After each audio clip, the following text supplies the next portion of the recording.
শুভ সকাল বন্ধুরা, আমি কাকলি আর কাকলি অল ইন ওয়ানের তরফ থেকে তোমাদের সবাইকে অনেক অনেক স্বাগত। বড়দের প্রণাম, ছোটদের ভালোবাসা জানিয়ে আরও একটা ব্লগ ভিডিও নিয়ে হাজির হয়ে গেলাম। কেমন আছো বলো? আশা করি তোমরা সবাই খুব ভালো আছো। আমি আছি মোটামুটি। আর এই বৃষ্টি বাদলের দিনে কেমন থাকবো বলো? একদম ভালো লাগছে না। এই 5 মাস ধরে এক নাগাড়ে বৃষ্টি হয়ে গেল, আবার দেখো বৃষ্টি। এই অসময়ে কি বৃষ্টি ভালো লাগে বলো তো? আর যে কত নিম্নচাপ হবে কি জানি। এই সময়ে কার্তিক মাসে হালকা হালকা ঠান্ডা লাগে, কিন্তু দেখো এই বছর ঠান্ডাই লাগছে না। পড়বে ঠান্ডা পড়বে, এই মেঘটা উঠতে দাও, তারপরে দেখবে কেমন ঠান্ডা পড়বে। যাই হোক, আমি তো স্নান সেরে ছাদে চলে এসেছি জামা কাপড় মেলতে। রোদ তো নেই, হাওয়াতে জামা কাপড়গুলো শুকাবে, সেই জন্য জামা কাপড়গুলো মেলে দিলাম। তাহলে চলো এবার নিচে যেতে হবে, নিচে গিয়ে পরে আমি পুজো করব। ভিডিওটা কোনো রকম স্কিপ করো না, পুরো ভিডিওটা দেখবে। আর ভিডিও যদি ভালো লেগে থাকে তাহলে অবশ্যই লাইক কমেন্ট শেয়ার করে দিও। আর পাশে থাকা বেল আইকনটা তো অবশ্যই প্রেস করে রাখবে, এতে করে আমি যখন আবার নতুন কোনো ভিডিও আপলোড দেবো সবার প্রথমে নোটিফিকেশন তোমাদের কাছে পৌঁছে যাবে। ছাদে জামা কাপড় মেলে দিয়ে এসে পরে আমি পুজো করে নিলাম। পুজো করে নিয়ে পরে এই যে ব্রেকফাস্ট করছি। আজকে ব্রেকফাস্টে নিয়েছি পাস্তা, হোয়াইট পাস্তা। তো এটা আমার মেজো মেয়ে করেছে। মেজো মেয়ে পাস্তা চাউমিন এগুলো বেশ ভালোই করে। তো একটা আমার নিয়েছি, একটা মেজো মেয়ে নিয়েছি, আর টিফিন বাটিতে এটা আমার বড় মশাইয়ের। স্কুল থেকে একবার এসে ও নিজে টিফিনটা নিয়ে চলে যাবে। আর যখন ব্রেকফাস্ট করতে বসি তখন বাজে 10:30। 10:30টার সময় আমি ব্রেকফাস্ট করছি। ছোটো মেয়ে গেছে স্কুল, ও স্কুলে টিফিন নিয়ে গেছে। দুর্গা পুজো গেল, লক্ষ্মী পুজো গেল, কালী পুজো গেল, দেওয়ালি গেল, ছট পুজো গেল, সব পুজো শেষ, সব ছুটি শেষ। আবার দৈনন্দিন কাজে আমরা লেগে পড়লাম। স্কুল খুলে গেল, কলেজ খুলে গেল, অফিস আদালত সব খুলে গেল। দুর্গাপুজোর সময় 4-5 দিন ছুটি থাকে, তো 4-5 দিন পর আবার সব কিছু খুলে যায়। কিন্তু ওই কালী পুজো, দেওয়ালি, ছট পূজা এই ছুটিটা অনেক দিন থাকে। তাই তো সব ছুটি শেষ, আবার যে যার কাজে লেগে পড়ো। আবার একটা বছর অপেক্ষা, কবে আবার পুজো আসবে। তো এখানে আমি ব্রেকফাস্ট করে নিয়ে সবজি কাটতে বসে গেছি। এখানে আমি কেটে রেখেছি একটা থালাতে, দেখো শুক্তো সরঞ্জাম, আর ঝুড়িতে কেটে রেখেছি মূলো শাক ভাজা। এরপর এখানে আমি কাটছি লাউ। লাউয়ের সবজি হবে, পেঁয়াজ দিয়ে করব। আমাদের এখানে জানো তো সবজির দাম খুব একটা বেশি নয়, ওই কিলো প্রতি 20 টাকা 30 টাকা পর্যন্ত হয়। আর এই ফুলকপি নতুন নতুন উঠছে তো এগুলো এখন 30 টাকা করে। ভাইফোঁটার সময় তো 60 টাকা ছিল, কিন্তু এই অতিরিক্ত বৃষ্টির জন্য যেন সবজির দাম খুব বেশি হয়ে গেছে। আর বন্ধুরা, তোমরা যদি কেউ আমার চ্যানেলে নতুন এসে থাকো তাহলে কিন্তু অবশ্যই আমার চ্যানেলটাকে সাবস্ক্রাইব করে দিও। তো অলরেডি আমি রান্না চাপিয়ে দিয়েছি। এদিকে শুক্তোটা আমার হয়ে গেছে। শুক্তোটা আমি অল্পই করেছি, কেননা একবেলাতে আমাকে শুক্তোটা শেষ করে দিতে হবে। রাত্রে তো আর শুক্তো দিয়ে রুটি খাওয়া যাবে না।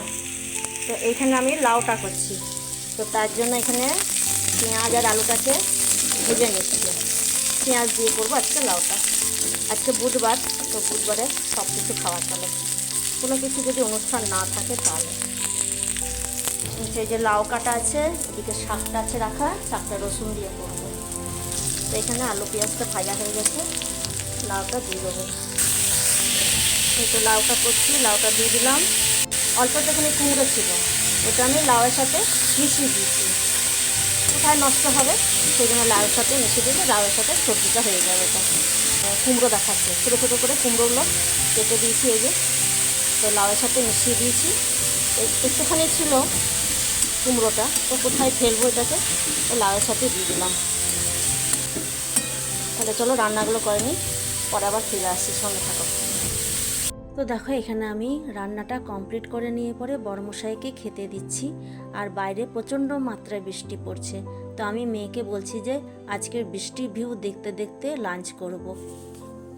তাহলে চলো বড়মশাইকে ভাত বাড়তে বাড়তে আজকে কি লাঞ্চের মেনু হয়েছে সেটাও তোমাদের সাথে শেয়ার করে নিই। থালার মধ্যে ভাতটাকে সুন্দর করে সাজিয়ে দিলাম। এবারে দেখো দিয়ে দিচ্ছি মূলো শাক ভাজা, এবারে দিচ্ছি লাউয়ের সবজি, পেঁয়াজ দিয়ে করেছি। এরপর দিচ্ছি শুক্তো, আর দিচ্ছি সালাদ। তো এই ছিল আজকে আমাদের লাঞ্চের মেনু। খাওয়া দাওয়া সেরে থালা বাসন ধুয়ে আমি এখানে আলতা পরতে বসেছি। দিনটা ছিল বুধবার, আর এই বুধবার দিনকে আমি হাতের নখ কেটে থাকি। হাতে বড় বড় নখ হলেই আমি এই বুধবার দিনটাতেই কাটি, আর অন্য কোনো দিনে কাটি না। আর নখ কাটলেই আমি আলতা পরি, তো সেই আমি আলতা পরে নিচ্ছি। যদিও আলতা পরতে খুব একটা পছন্দ করি না, আলতা পরলেই আমার পা ফাটে, কিন্তু ওই যে নিয়ম আছে নখ কাটলেই আলতা পরতে হবে, তো তাই আমি সেই আলতাটা পরে নিলাম। এরপর দেখো সন্ধ্যা হয়ে গেলে পরে আমি চলে এলাম ঠাকুর ঘরে সন্ধ্যা দিতে। তো এখন কি বলো তো, ছোটো দিনের বেলা তো প্রায় আমার দেরি হয়ে যায় জানো তো সন্ধ্যা দিতে। তো পড়িয়ে উঠে পরে চেঞ্জ করব, চেঞ্জ করে সন্ধ্যা দিই। পড়িয়ে উঠতে উঠতে 6টা বেজে যায়, আর এখন সন্ধ্যা হচ্ছে 5:30, আর সন্ধ্যা 6টার সময় মনে হয় যেন কত না রাত হয়ে গেল। তো যাই হোক, সন্ধ্যাটা তো দিয়ে দিলাম, এবার চা খেতে মনে হচ্ছে, চলো যাই একটুখানি চা খাই। চা খেয়ে নিয়ে পরে চলে এলাম এবারে রাত্রে রুটি করতে। আমাদের গুনে গুনে 9টা রুটি হয়, আমার 3টে, আমার মেজো মেয়ের 3টে, আমার ছোটো মেয়ের 3টে। এর থেকে বেশি আর হবে না, আর বেশি থাকলেও সেই রুটিগুলোকে আমরা ফেলি না, সকালবেলাতে খেয়ে নিই, ফেলাফেলি সিন নেই। আমাদের ঘরে বাসি রুটি সবাই খেয়ে নেয়, আমিও খাই, আমার বড়ও খাই, আমার মেয়েরও খাই, কোনো অসুবিধা নেই রুটি থেকে গেলে পরে। আর দেখো রুটিগুলো কি সুন্দর ফুলছে, গরম গরম ফুলকো ফুলকো রুটি। এখন বাজে 9:10, ডিনারের টাইম হয়ে গেছে, আমরা সবাই খেতে বসবো। এই যে রুটি নিয়ে নিলাম,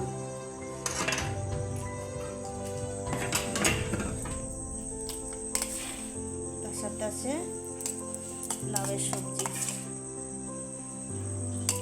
অবশ্যই দিনের। আর রাত্রে সবজি বানাতে একদম ইচ্ছা করে না, সেই জন্য আমি দিনে একটা সবজি সবসময় বেশি করে রাখি, একদম ইচ্ছা করে না সত্যি। রাত্রেবেলা তো আমার সবজি করতে ইচ্ছা করে না, কোনো রকমে রুটিটা করে দিই ব্যাস। এই হলো নিয়ে নিলাম, শশা নিয়ে নেবো, এরা বেশি শশা খায় না, সেই জন্য আমি 2টো শশা নিলাম, ওদেরকে 1টা করে শশা দিলাম। আমি একটুখানি গুড় নেবো, এই যে দেখো গুড়ের কালার দেখো কি সুন্দর, এই গুড়টা আমি নেবো। এটাকে দিয়ে দিলাম, এটা ছোটো মেয়ে, এটা আমার, তার সাথে আছে এই যে পাঁপড়, পাঁপড় খেতে মন, সেই জন্য পাঁপড় ভেজে নিলাম। তাহলে চলো বন্ধুরা ডিনারটা করে নিই। ডিনার সেরে চলে এলাম বিছানা করতে, এবারে শুতে হবে তো মশারি টাঙাচ্ছি এখানে, মশারি ছাড়া একদম শুতে পারি না, আর যা মশা, আর এই মশা যেখানে কামড়াচ্ছে সেখানটা একদম ফুলে যাচ্ছে। তোমরা বন্ধুরা অবশ্যই কিন্তু মশারি টাঙিয়ে শুবে, মশারি ছাড়া একদম শুবে না। মশারি টাঙা থাকলে সব দিক থেকে সেফটি, মশা মাছি পোকা মাকড় সাপ বিছে সব দিক থেকে সেফটি। তাই তো বলি যে মশারি টাঙিয়ে শুবে। আমি তো একদম পারি না বিনা মশারিতে শুতে, গরমে ঘুমিয়ে দেবো, কিন্তু মশার কামড়ে আমার এতটুকু ঘুম হবে না। তাহলে বন্ধুরা আজকের মতো ভিডিওটা এই পর্যন্তই, দেখা হচ্ছে আগামী দিনে নতুন একটা ভিডিওর সাথে। ততক্ষণ পর্যন্ত তোমরা ভালো থাকো, সুস্থ থাকো, সাবধানে থাকো। আমিও ঘুমিয়ে পড়ি, তোমরাও ঘুমিয়ে পড়ো, ঠিক আছে? আজকের মতো tata, bye bye, good night. অবশ্যই কিন্তু মশারি টাঙিয়ে শুবে, কেউ মশারি না টাঙিয়ে শুও না, ঠিক আছে?